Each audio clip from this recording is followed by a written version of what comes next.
परीक्षाओं का वक्त है, बहुत सारे साथी नहीं जुट पाए।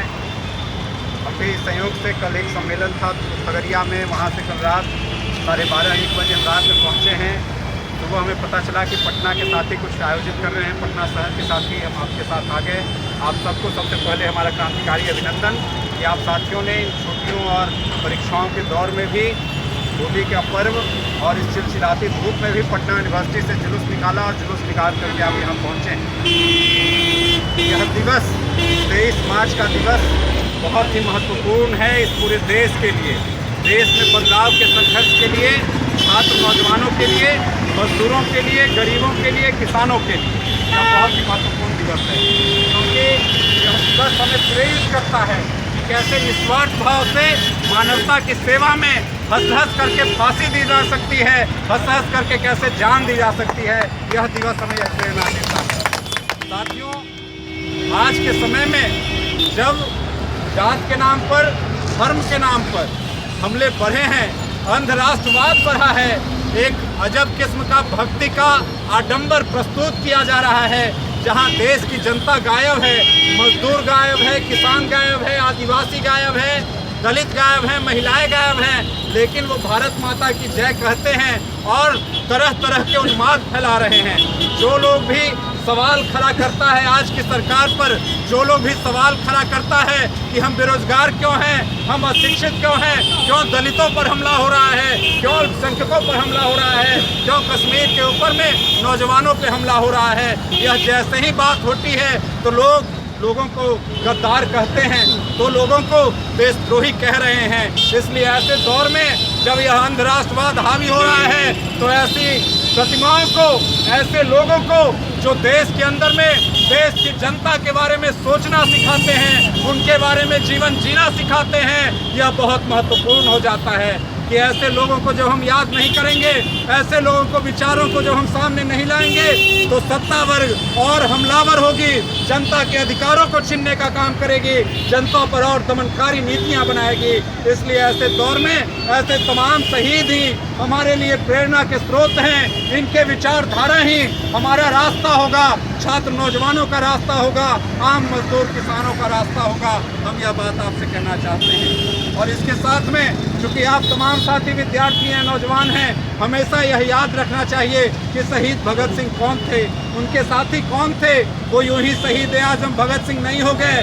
उन लोगों ने जो अध्ययन किया, जो समझा, मानवता के दर्द को समझा, उसके दर्द से जो अपने अंदर में जो दर्द को समाहित किया, उस दर्द ने उन्हें प्रेरित किया कि हम मानवता के कष्टों से दूर करेंगे, मानव द्वारा मानव का जो शोषण है उस शोषण को खत्म करेंगे, उसका अंत करेंगे।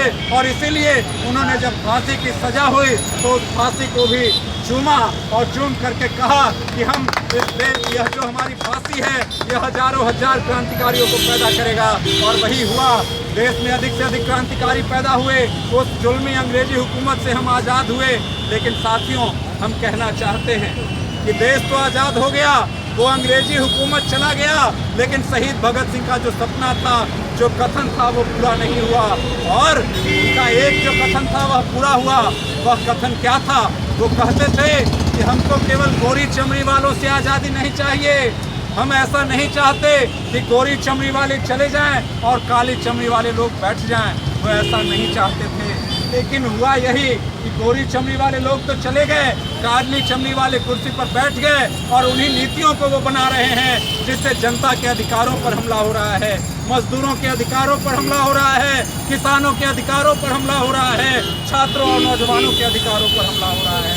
आज भी देख लीजिए, आज ही हम एक मोहल्ले में हम ठहरे हुए थे, एक वहाँ काम करने वाली एक माँ आई, हमने देखा कि अपने साथ में बहुत छोटे बच्चे को भी लाई है और उसे भी कह रही है कि तुम घर में काम करो।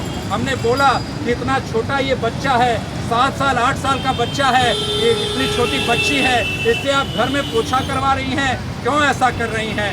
तो उन्होंने कहा कि यह गरीबी का कारण है, मजबूर हैं हम नहीं काम करेंगे, ये बच्ची नहीं काम करेगी तो ये खाएगी कहाँ से। हमने पूछा कि क्या इसको आपने स्कूल भेजा है? तो नहीं भेजा।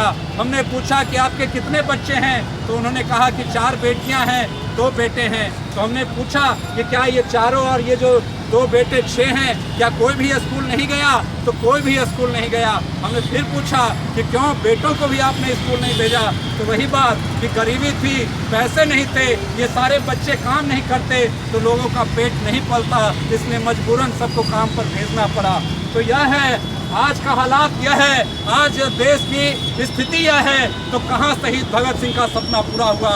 तो कहाँ शहीद आजम अशफाक उल्लाह खान और ये ऐसे तमाम जो शहीद हैं, राजगुरु सुखदेव, ऐसे लोगों का सपना हुआ? इसलिए साथियों, हम कहना चाहते हैं यह जो हालात बना हुआ है यह हम सबको बताता है कि अभी तक उन शहीदों का सपना पूरा नहीं हुआ है। और उन शहीदों के साथ में जब हम उन्हें याद करना चाहते हैं, उन्हें वाकई में जब हम सम्मान देना चाहते हैं, तो उनके सपनों पर हमें चलना होगा, हमें लड़ना होगा, हमें अपनी एकता को बनाना होगा। तब तक चलना होगा जब तक हम सबको एक समान व्यवस्था नहीं बना दें, जब तक हम सब के लिए एक समान न्याय की व्यवस्था नहीं बना दें, जब तक हम सब के लिए शिक्षा की व्यवस्था न बना दें, जब तक हम सबको रोजगार की व्यवस्था न बना दें, जब तक सबको एक समान चिकित्सा की व्यवस्था न बना दें, तब तक हमें चलना होगा, तब तक हमें लड़ना होगा, तब तक आगे बढ़ते रहना होगा। यही इन शहीदों के प्रति सच्ची श्रद्धांजलि होगी, इन शहीदों के रास्ते पर चलने का मतलब होगा। हम यही बात आपसे कहना चाहते हैं।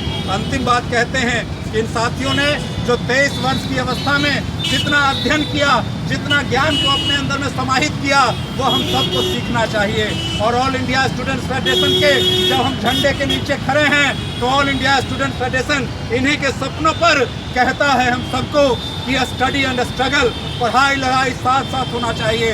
इसलिए साथियों, हम सबको अपने अध्ययन पर अधिक से अधिक गंभीर होना चाहिए। लगातार हम सबको सीखने के लिए तत्पर होना चाहिए। हर जगह सबक है, ज्ञान है, शिक्षा है, हर जगह से उस सबक और शिक्षा को अपनाना चाहिए कि कैसे हमारे पास में ज्ञान हो, कैसे हम अधिक से अधिक समझ सकें कि यह जो असमानता है समाज के अंदर में, यह जो असमानता है देश के अंदर में, उसका कारण क्या है और उसका अंत कैसे होगा, उसका खात्मा कैसे होगा। इसे लगातार हमें सोचना होगा, लगातार हमें खोजना होगा और इसके लिए हमें अध्ययन करना होगा। इसलिए साथियों, इन्हीं बातों के साथ में आप तमाम साथियों को हम अभिनंदन करते हैं। हमें पूरा यकीन है कि आप अपने अध्ययन और संघर्ष को बढ़ाएंगे, अपने एएसएफ की ताकत को बढ़ाएंगे, लगातार सीखने वाली प्रवृत्ति को बढ़ाएंगे और एकता को बढ़ा करके शहीद भगत सिंह के सपनों को बनाने का काम करेंगे। वैसा देश और दुनिया को स्थापित करेंगे। इन्हीं शब्दों और बातों के साथ में आप तमाम लोगों को हमारा क्रांतिकारी अभिनंदन है, क्रांतिकारी सलाम है। बहुत बहुत धन्यवाद, बहुत बहुत शुक्रिया साहब।